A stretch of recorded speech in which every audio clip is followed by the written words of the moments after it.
Principal of management in ENT by Panchakarma. Panchakarma का ENT में क्या रोल है, आइए जानते हैं इस क्लास में। देखिए, हमारी बॉडी को 3 पार्ट्स में डिवाइड किया गया है, हेड, ट्रंक एंड एक्सट्रीमिटीज़। जो हेड पोर्शन होता है उसमें कफा दोष प्रोमिनेंट रहता है। जो ट्रंक होती है उसमें पित्त दोष का स्थान माना गया है। And extremities that is upper and lower limb that is called the place of वाता दोषा। एंड इसके अलावा लोकेशन के अकॉर्डिंग यानी कि प्लेस के अकॉर्डिंग हमारे दोष को, जो त्रिदोष हैं, उनको 2 कैटेगरीज में डिवाइड किया गया है, दैट इज़ कोष्ठगत दोष एंड शाखागत दोष। जो हमारा हेड एंड नेक पोर्शन होता है वो शाखागत दोष के अंडर आता है।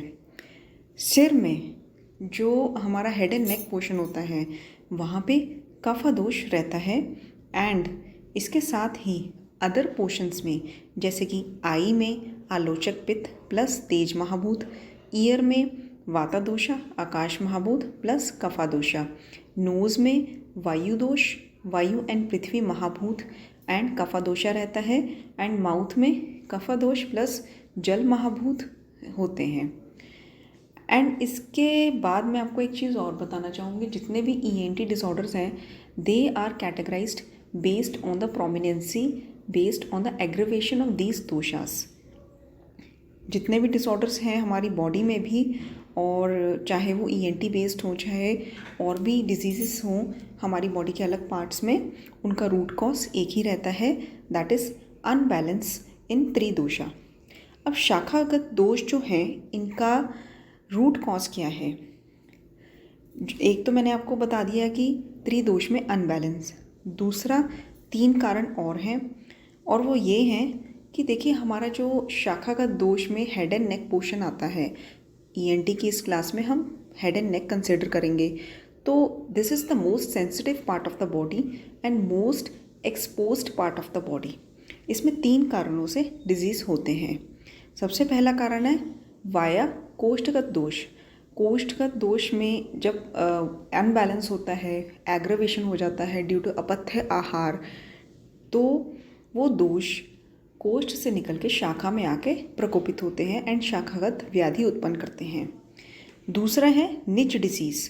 निज रोग, जैसे हमारी बॉडी में कोई भी सिस्टेमिक डिजीज़ हुआ तो उसके कॉम्प्लिकेशन के फॉर्म में शाखागत दोष हो जाते हैं, शाखागत व्याधि हो जाती है, सॉरी। एंड थर्ड है स्थानिक दोष। स्थानिक दोष होते हैं आघात से एंड विहार से। जैसे कि आघात में 2 टाइप्स होते हैं, या तो डायरेक्ट इंजरी होती है, ब्लंट और sharp edge trauma, and second is indirect injury, means जब हमारा इंद्रियों का जो रिलेशन होता है दैट इज़ विद विषय योग, हीन योग, अति योग, मिथ्या योग। एंड इसके बाद आ जाता है पैथोजेनेसिस। जो प्रकोपित दोष होते हैं वो स्रोतों के थ्रू हमारे शाखाओं में आ जाते हैं और चैनल्स को ब्लॉक कर देते हैं, स्रोत अवरोध कर देते हैं एंड 5 स्टेप्स में व्याधि को उत्पन्न करते हैं।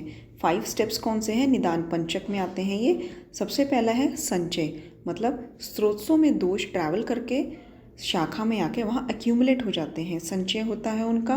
एंड देन प्रकोप, मीन्स वहाँ पे जो एक्यूमुलेटेड दोष होते हैं उनका प्रोलिफरेशन होता है। इसके बाद आ जाता है प्रसार। प्रसार means involving surrounding tissues and organs. वहाँ पे दोष एक्यूमुलेटेड हो जाते हैं, देन वो वृद्धि होती है उनकी, प्रकोपित होते हैं मतलब, एंड देन सराउंडिंग टिश्यूज़ को भी वो इन्वॉल्व करने लगते हैं, सराउंडिंग एरियाज़ में वो फैलने लगते हैं। इसके बाद नेक्स्ट 4th स्टेप आता है व्यक्त अवस्था, जिसमें साइन एंड सिम्टम्स शो होने लग जाते हैं हमें पेशेंट में। नेक्स्ट इज भेद अवस्था, it means appearance of complications ultimately. तो इस तरह से दोष जो हैं इनका पैथोजेनेसिस मैंने आपको बताया कि किस तरह से ये व्याधि को उत्पन्न करते हैं। Principal of management of ENT disorders, इसमें 3 स्टेप्स आते हैं। सबसे पहला स्टेप है ट्रीटमेंट ऑफ कफा दोष। जो वेशिएटेड कफा दोष होता है उसको हम आम की फॉर्म में लेते हैं, तो ट्रीटमेंट करना है हमें आम का। देखिए हेड एंड नेक जो बेसिकली स्थान होता है वो कफ का होता है, वहाँ कफ की प्रोमिनेंसी रहती है। तो सबसे पहला स्टेप है हमने कफ का ट्रीटमेंट करना है एंड देन लोकल ट्रीटमेंट करना है, मतलब स्थानिक चिकित्सा करनी है and then general body treatment करना है। Treatment of kapha, local treatment and general body treatment. तो ये 3 स्टेप्स हो गए। इसमें सबसे पहला स्टेप है ट्रीटमेंट ऑफ कफा। इसमें हम क्या क्या कर सकते हैं? देखिए सिर जिसमें हेड एंड नेक इंक्लूड होता है वो स्थान है कफ का। तो जो ईएनटी डिजीज़ है जितने भी, उसमें कफा दोष तो और दोषों के साथ रहता ही है। तो हमने वेशिएटेड कफ जो कि आम के फॉर्म में इस पोर्शन में रहता है, हमने उसको ट्रीट करना है। हम उसको कैसे ट्रीट कर सकते हैं? By increasing the digestive fire, अग्नि को वृद्धि करके। अग्नि कैसे बढ़ा सकते हैं? जो मंद अग्नि है उसको कैसे बढ़ा सकते हैं ताकि वो आम का पाचन करे? लंघन से, सन बाथ से, drinking warm water, exercise and using appetisers and digesters. ठीक है, जो दीपन पाचन द्रव्य हैं उनका प्रयोग करके, लंघन का प्रयोग करके, sun bath, exercise, drinking water, warm water. तो ये सारे जो मेजर्स हैं जिससे हम कफा दोष को पैसिफाई कर सकते हैं। और दूसरा है कि कफा दोष बहुत ज़्यादा बढ़ा हुआ है तो हम वमन करवा सकते हैं उसके शोधन के लिए। तो इस तरह से कफा दोष का ट्रीटमेंट हम करेंगे। सेकंड इज़ लोकल ट्रीटमेंट, यानी कि स्थानिक चिकित्सा। लोकल प्रोसीजर्स में आपका आ जाता है प्रसादन टू मेंटेन हेल्थ, शोधन मीन्स प्योरिफिकेशन, शमन मीन्स सप्रेसिंग एंड रोपन मीन्स हीलिंग। इन प्रोसीजर्स के थ्रू हमारा मेन एम होता है जो शाखागत यानी कि हेड एंड नेक एरिया में स्रोतों से आए हुए दोष एक्यूमुलेटेड होते हैं, जमा होते हैं वहाँ पे, उनको लिक्विफाई करके चैनल्स के थ्रू वापस कोष्ठ में लेकर आना। लोकल ट्रीटमेंट में जो शलाके में हम करते हैं ये लोकल प्रोसीजर्स, इनका सेम वैसे ही इफ़ेक्ट होता है जैसे कि पंचकर्मा में पूर्व कर्म का स्नेहन स्वेदन का इफ़ेक्ट होता है। मेन जो लोकल ट्रीटमेंट्स होते हैं इसमें हम दोषों को लिक्विफाई करते हैं, कोष्ठ में लाते हैं ताकि उनको बॉडी से बाहर निकाल सकें। इसमें आ जाता है शोधन, शमन, रोपण, प्रसादन, ये सारे लोकल ट्रीटमेंट्स आ जाते हैं। इसके बाद आ जाता है general treatment of the body. देखिए जो लोकल प्रोसीजर्स के थ्रू हम कोष्ठ में दोषों को शाखा से जब लेकर आते हैं लिक्विफाई करके, तो कोष्ठ में आए हुए दोष को बॉडी से बाहर भी निकालना है। तो उसके लिए हम जनरल बॉडी ट्रीटमेंट अप्लाई करते हैं जिसमें आता है शमन एंड शोधन, पैसिफिकेशन एंड प्योरिफिकेशन। शमन में आ जाता है बाय ड्रग थेरेपी।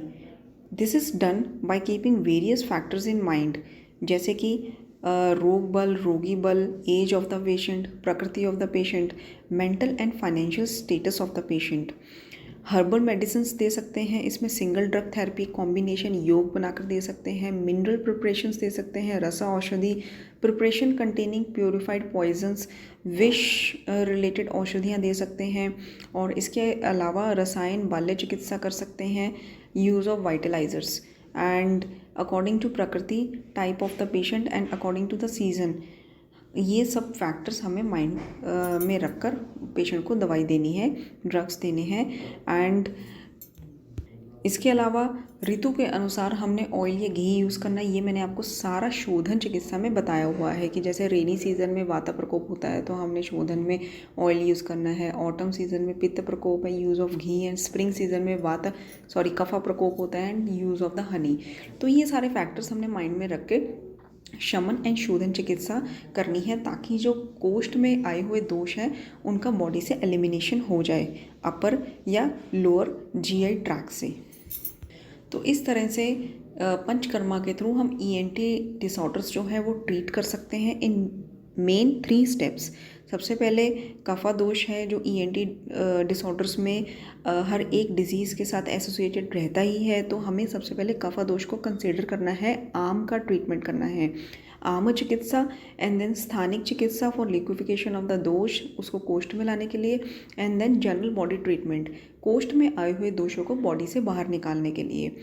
तो इस तरह से ये था role of Panchakarma in ENT. तो दोस्तों इस क्लास का बेसिकली कंक्लूजन यही है कि दोष जो हैं कोष्ठगत होते हैं एंड शाखागत होते हैं, एंड ईएनटी पोर्शन को, that is head and neck region of the body, इसको हमने शाखागत दोष के अंडर कंसीडर किया है और शाखा का दोष का इसलिए हमने आपको कॉज बताया है कि क्यों होता है, इसका निदान एंड देन संप्राप्ति एंड इसका ट्रीटमेंट डिस्कस किया है कि इसको कैसे ट्रीट कर सकते हैं।